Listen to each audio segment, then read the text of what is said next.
I'm a Greek-American actor and filmmaker. I have read Homer's poem, The Odyssey, back in high school. I've seen countless adaptations throughout my life. I have a fancy hardcover version on my bookshelf that I've never cracked open. I've even played the game Assassin's Creed Odyssey all the way through. I'm a fan of Christopher Nolan's movies, except for these two. Nolan's new film, The Odyssey, was made for me. So what did I think of it? Here's my non-spoiler review. So, besides being a handsome Greek, I'm also a bitter, middle-aged man who spends most of his time on X and YouTube. So, all the controversies surrounding this film were not unknown to me and were a concern for me, especially when that trailer came out that everyone hated and everyone downvoted, including me. Look, I was one of them. And I'll stand by it. It was a drab, weak-looking, stinky-looking trailer with ugly gray colors filled with schmucky Hollywood schmucks, dialogue that sounds like it was written for the CW. My dad is coming home. Costumes that look like they belong in Batman or a Robin Hood movie. There were famous Greeks played by black ladies, Grecian warriors played by transgender men, and no Greek actors in the entire movie. There's also a Cyclops whose eye looks like a schniz, and Zendaya! So I went to the first IMAX showing in my town ready to despise this movie. And in the end, I have to say, this movie is incredible. It's epic. It's awesome. It's a blockbuster. It's my favorite movie of the year and maybe years. That smug, elitist, dough-faced putz Christopher Nolan delivers as usual. The terrible trailer does not do this film justice. The film is a complete triumph from start to finish. In a world with CGI slop, green screens everywhere, and volume screens everywhere, we, thank God, have Christopher Nolan, who has enough clout to demand that this film be made with real locations, real sets, real boats, real Trojan horses, everything but real Greeks. Now, if you know me, you know I spent 20 miserable years of my life working in the film industry as a location manager, and I know firsthand the challenges in making a film like this. I can't stress enough how genuinely impressive this movie looks and feels. It's totally victorious. All cinematic aspects are mastered in this film. The shots, the music, the editing, the practical effects, the music, the sound. If you can't see it in IMAX, then just find the theater with the best sound in your town. The part where the screams of the Cyclops are echoing through the cave still have me shaken.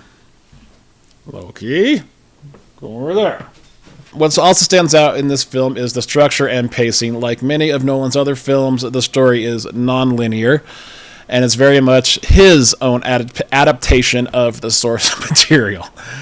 There are many scenes cut out from the original poem and restructured to, in my opinion, the film's advantage.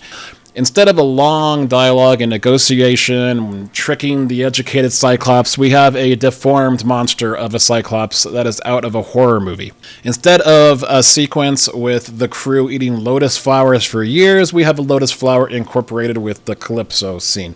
The gods in the film are mostly unseen and in the background, not standing in clouds in a council arguing with each other. And the Trojan horse sequence especially is filmed in a way I've never seen before in any other movie or adaptation.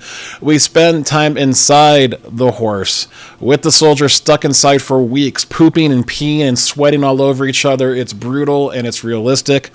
The scene with the sirens is memorable, where you don't see or hear much of them and experience the moment through mostly Odysseus' reaction. It's the best siren interpretation since Ice Age 4 Continental Drift. Almost every scene is exciting and leaves you awestruck, with the exception of one. I would say the whirlpool part is a bit lackluster, but in no way does it ruin the film. But my favorite scene is the pig scene, and that's all I'll say. It's so good. The art direction and costumes and everything fit the project for the most part, but I don't really know why there wasn't more of an effort to make them more authentic. For instance, the Batman armor that Agamemnon wears doesn't even look that cool. In fact, it sticks out like a sore thumb and is distracting. It's not as distracting as Sam Worthington's buzz cut in Clash of the Titans, but it's still distracting.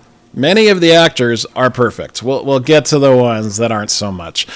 But specifically, Matt Damon as Odysseus and Anne Hathaway as Penelope knew the assignment. Damon, who has shaped his body to look statuesque, plays a troubled war hero with a genuine angst and guilt that you can see in his face. You see the conflict in his eyes with every soldier that gets sacrificed in his quest. It's the best Matt Damon has ever Matt Damoned. Hathaway is at the perfect age, and she's perfectly beautiful for this role. She spends most of the movie sitting at a loom making a quilt, but every line she delivers tells the anxiety that she's going through as a mother and a queen who is trying to keep everything together as she waits for Odysseus for 20 years.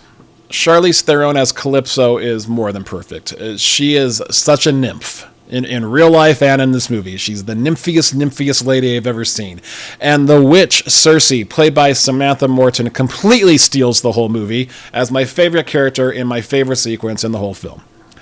Also stands out was Robert Pattinson, who plays the main suitor trying to get with Penelope, and he's just the perfect villain that you love to hate.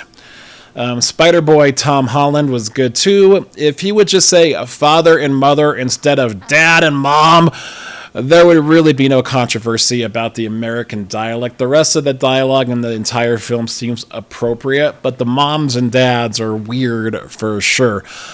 My least favorite bit of casting was Zendaya as Athena. Zenthia. I'm just not a fan of this lady, and her mushy, constantly mopey face, and the fact that she's everywhere. Before this film, there was trailers for Spider-Man and Dune. Enough already. What happened to Hollywood movie stars? Elizabeth Taylor, she ain't. I'm sorry. I'm convinced she's actually a god who's in our world just presenting herself to us everywhere. And I hate to say it because this actor is a whiny, Hollywood, self-victimizing, ugly jerk, but John Leguizamo is a delight on screen playing the blind dog guy. Now, while we're on the subject of Latinos wearing white makeup and playing famous blind Greeks, let's talk about the elefantes in the room. Helena Troy. As you may have heard, Helena Troy is played by Lupita Nyong'o. I mentioned this to my dad, and he said, hey, there's lots of dark-skinned Greeks. Yeah, but not this dark. When I first heard the news, I, like many others, thought this was typical Hollywood virtue-signaling race swapping. It's because it is. In this stupid modern age, would it be considered racist for a white-looking Greek woman to be considered the most beautiful woman in the world? I don't know. In this movie, I do have to say it's not actually a big deal. Mostly because her part is so small and inconsequential, and she plays it well. But also because it's established in the very first moment of this movie that some of the Greeks are going to be played by black people. Not only black people, but there are Greeks in Odysseus' crew played by an Indian guy and even an Asian dude who looks like he's Japanese. But is this a big deal? Yes, it's a big deal. It's completely unnecessary and distracting. I'm sorry, but it is. It's the worst part of the film. Not because these actors do a bad job. It's because it's dumb. They're playing Greeks. They call themselves Greek in the movie. There's a scene where some people are speaking Greek. They call themselves Greeks. They introduce themselves as Greeks. It's like if they stuck Germans in the Moana movie to play Polynesians. It's weird. It keeps the movie from being the definitive adaptation of the Odyssey and makes it more like that one episode of The Simpsons. Now, is it an insult not to have any real Greeks in the movie? Yes! Especially one particular Greek, me! Where was my role? And another Greek, John Stamos. Where was John Stamos? John Stamos was right there. Just put John Stamos in the movie. John Stamos deserves it. But the best bit of casting, of course, is Elliot Page. He plays a perfect Grecian warrior. No notes. More of that, please. But in the end, these casting gripes are actually not important because the movie is so good. Nolan could have casted the Muppets and it wouldn't even have mattered. So as you can tell, I love the movie. In the end, am I satisfied with the Odyssey? No! I wanted to hate this movie. I wanted it to fail. I spent 20 years of my life working my colos off in the film business just to be chewed up and spat out and forgotten. And I'm bitter and I'm angry and I want everything in Hollywood to collapse in misery, especially all the films that are filmed overseas, even in Greece. I wanted Nolan and his entire cast and crew to become penniless and subjected to working Uber Eats like me and Pauly Shore. And then I got Uber Eats. That's what I do on the side now. I Uber Eats. I don't know. Maybe you should fucking try it, dude.